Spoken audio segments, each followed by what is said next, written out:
Supernatural Sunday Scaries. Hey guys, it's Lindsay from Sirens of the Supernatural, and I'm here to bring you our first Sunday Scary episode. And if you're anything like me, you know that Sunday is the last day of our weekend before our new work week starts, and I like to quell some of my anxieties by relaxing and listening to scary stories, maybe in the dark with some candles. So our first episode ties in with Friday's episode about sirens. What are they? Mermaids, all that good stuff. This is quite a different take on mermaids. I think some of you guys will be thoroughly creeped out. So this is called They Fish for Mermaids in Paji Village.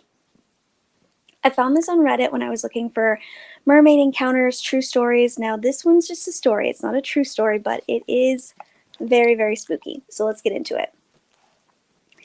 It was supposed to be a family vacation trip. We were in Paji, a small fishing village on the southeast coast of South Korea. We stayed our rainy summer days at a tiny two-room cabin with our local guide Mina and her mother, whom we called Mrs. Kim. Mina was a sweet young lady who went to the village high school with a grand total of 5 students and insisted that we don't call her country with the South part attached because Koreans are all one people and the villagers couldn't give a damn about what politicians said. Mrs. Kim spoke a small bit of English, but most of our conversations went through Mina.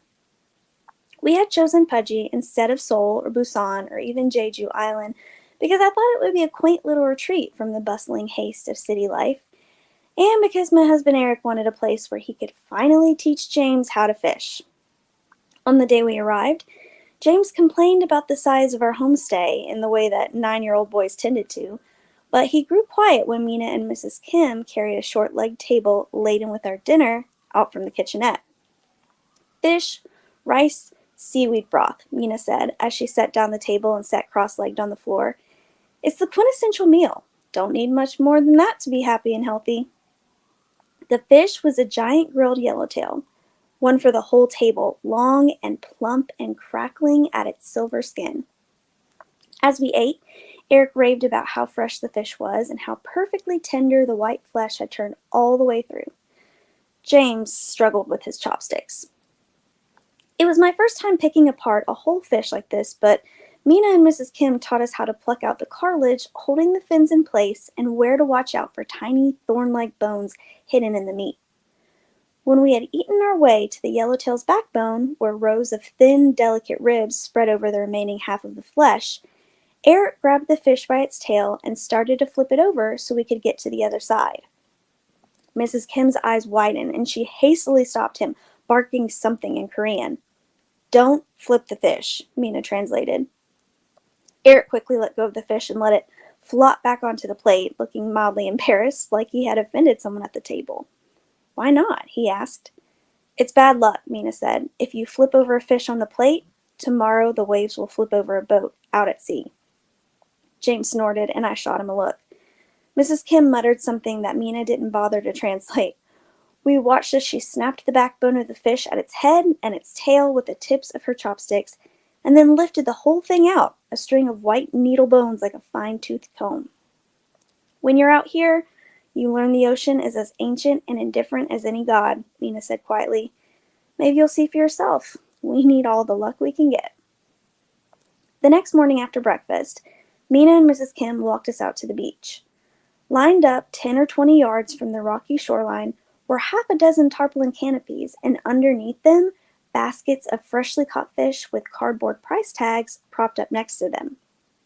Wrinkled and weather-beaten villagers cleaned the fish with deft strokes of their boning knives. When we walked by, they looked up from their work, stretched out their limbs, and called out what I assumed were greetings. We were close to the tail end of the small fish market when Eric perked up. "Whoa there," he exclaimed. "James, Emma, look at that." He pointed to a stall where a row of apple boxes had been set up and covered in crushed ice.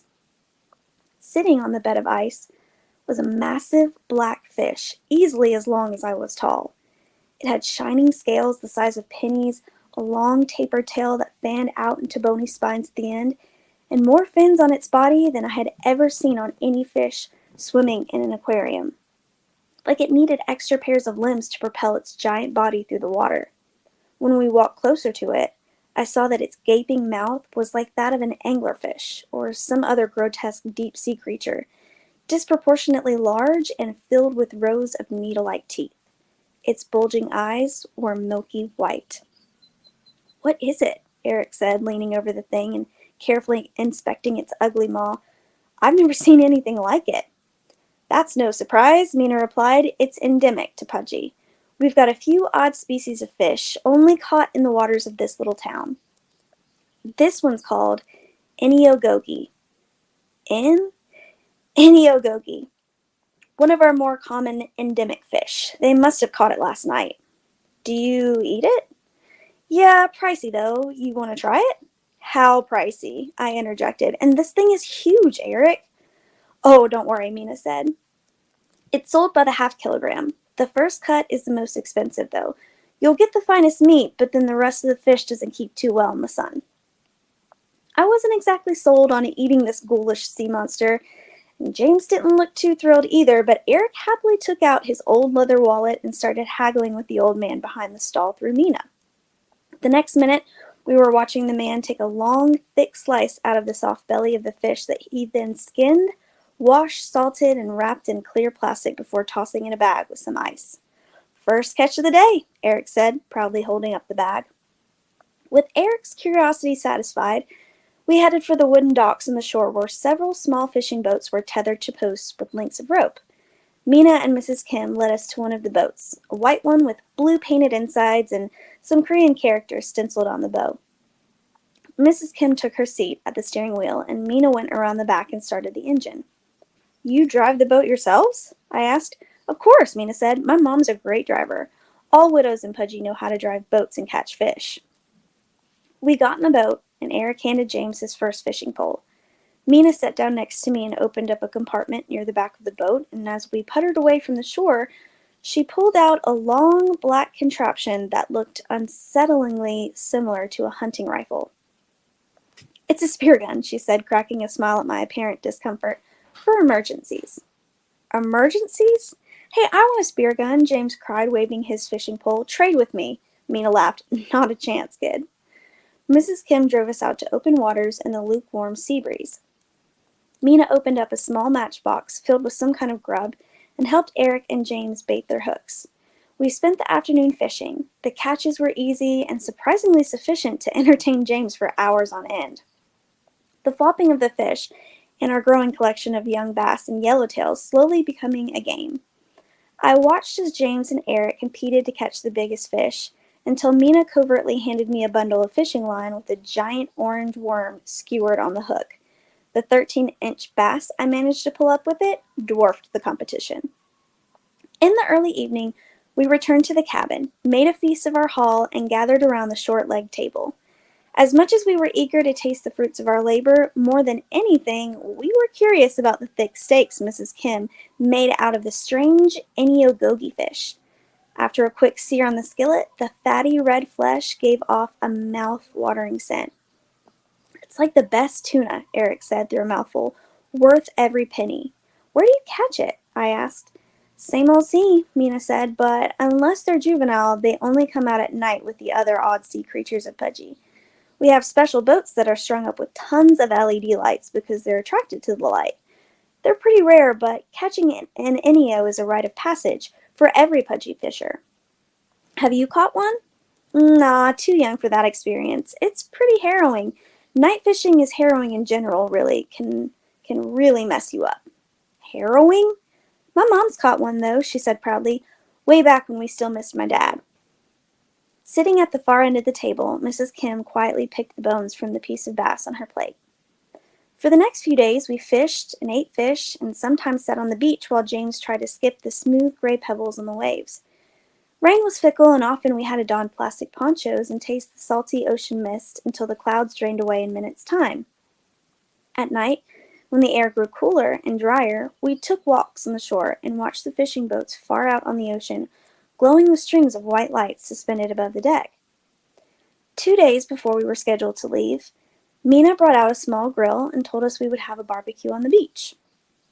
We carried the grill and the day's fishing haul to the beach, and Mrs. Kim added a dozen scallops and a fresh cut of beef from the neighboring farms to the heap. In the wind and the humid air, it took a long time for the charcoals to smolder, and by the time we had anything to eat, all of James's eager excitement had turned to a starved crankiness. When we placed the first flat fish on his paper plate, he used his spoon to scrape all the flesh off the top side of the fish, and, pointedly glaring at Mina, grabbed its tail and flipped it over. "James," I chided, "you're not supposed to flip the fish." "It's a stupid superstition," he said. "I'm hungry." "Do what Mrs. Kim taught you to do with the ribs. It's easy." "It's stupid." Mina caught wind of our conversation and stared down disappointedly at James' plate. Mrs. Kim said something and clucked her tongue. I told James to apologize, and he grudgingly muttered a few words. The next day, the clouds at sea were darker. I told myself they were just the benign rain clouds we had seen all week, but I couldn't shake the unease. I wasn't really a superstitious person, but as we puttered out in our little fishing boat, I kept thinking back to how Mina had told us flipping a fish on the plate would make the waves flip a boat out at sea. Okay, so there is a train coming, and if you hear the horn of the train, that's what it is, because I kind of live close to the train tracks. An hour or two into the afternoon, the direction of the wind changed, and Mina and Mrs. Kim exchanged a few words in a grim tone. Mrs. Kim started the engine on the boat, and Mina told Eric and James to reel in their lines. "Storm's in the air," she muttered. "Hold on," Eric said, wrestling with his fishing rod that was pulled into a tight bow. "Just give me this one. I've got a monster, I swear." "Dad, let it go," James said quietly. Maybe he could sense something too. Despite his fit yesterday, he looked a little nervous. Eric grumbled and tugged on his fishing pole.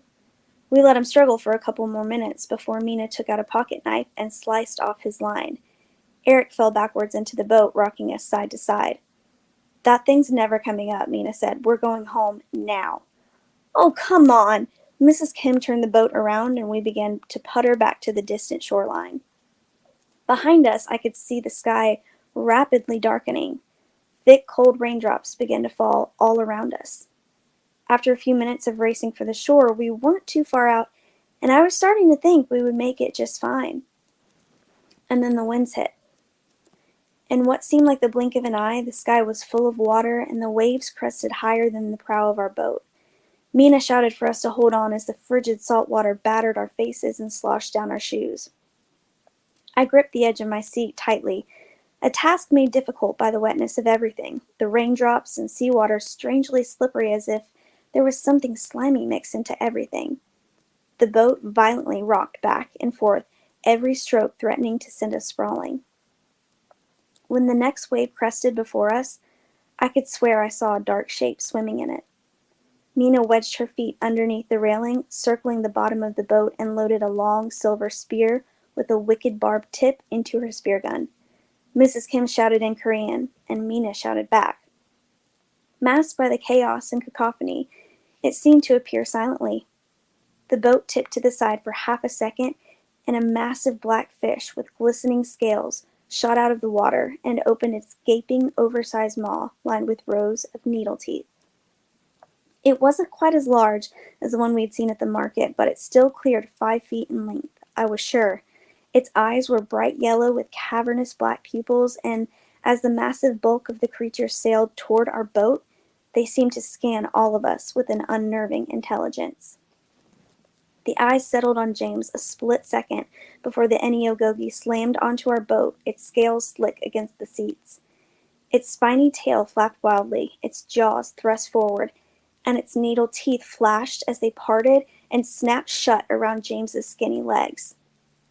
The boat rocked, and I heard my son scream, and blood splattered into the water pooling at my feet. Mina leveled the spear gun at the fish, and with an ear-splitting crack, the spear lodged itself into its back between the rows of fins, but the wound just made the Eniogogi thrash and nearly dump us all off the boat.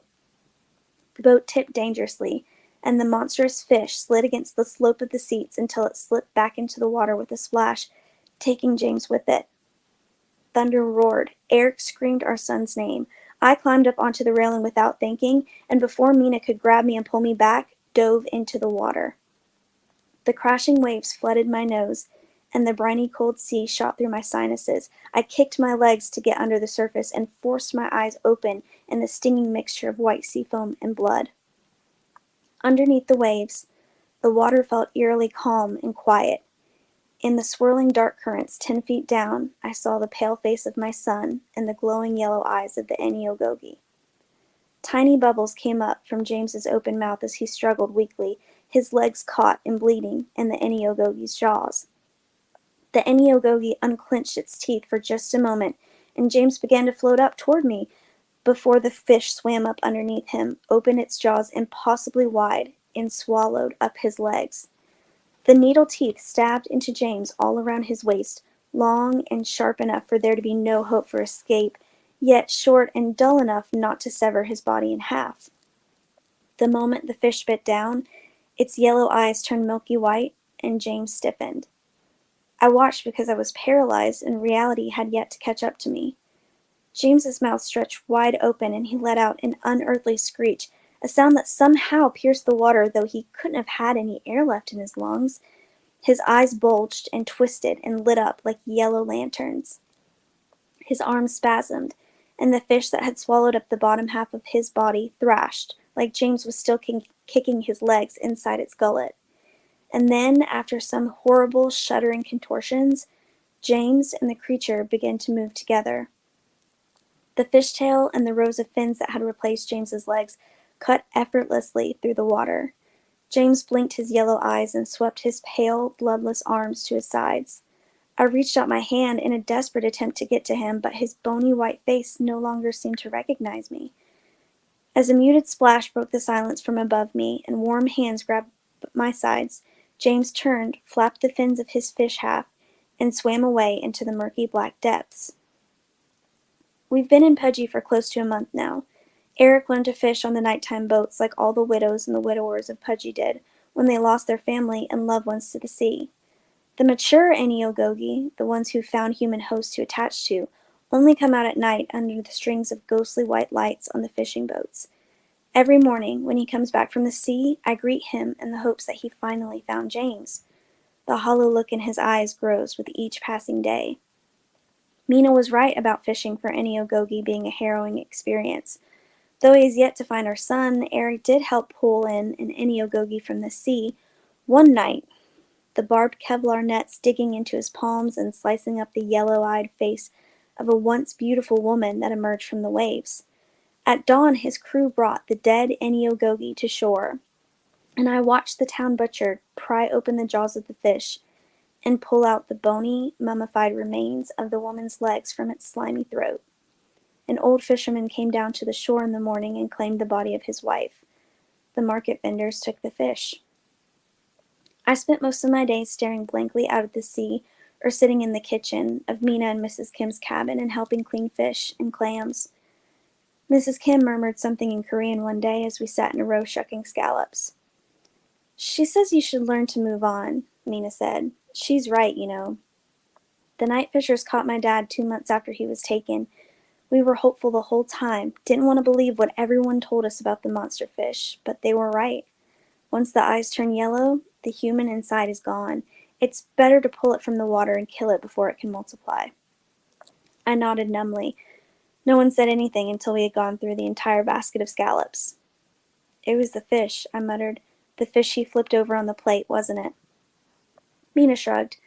"Sometimes we just need something to blame. Why do you eat the stuff?" "The monsters, the Enio. You can just call it mermaid meat. That's what it means anyway." "The mermaid meat. Why do you eat it?" Mina set aside the baskets of scallops and fiddled with her shucking knife, like the question had never occurred to her. "Maybe it's our own way of fighting back," she finally said. "A cheeky little way of saying we won't give in. The ocean is cruel, Mrs. Gray. It takes from us what it wants and doesn't care if it breaks our hearts. Why would it?" Outside the window in the distance, the sounds of the sea whispered on the rocky shore. In the weeks that I had spent in the village, their song had grown familiar. I couldn't leave, not without James somewhere out there. "After all," Mina said softly, "all of our hearts will belong to the waves in the end." And that's the end of my story. A very different take on mermaids for sure, one that I had never heard before, but I hope you guys enjoyed it. Please tune in next week. We'll have another one, probably something about black-eyed kids, because that's our next story.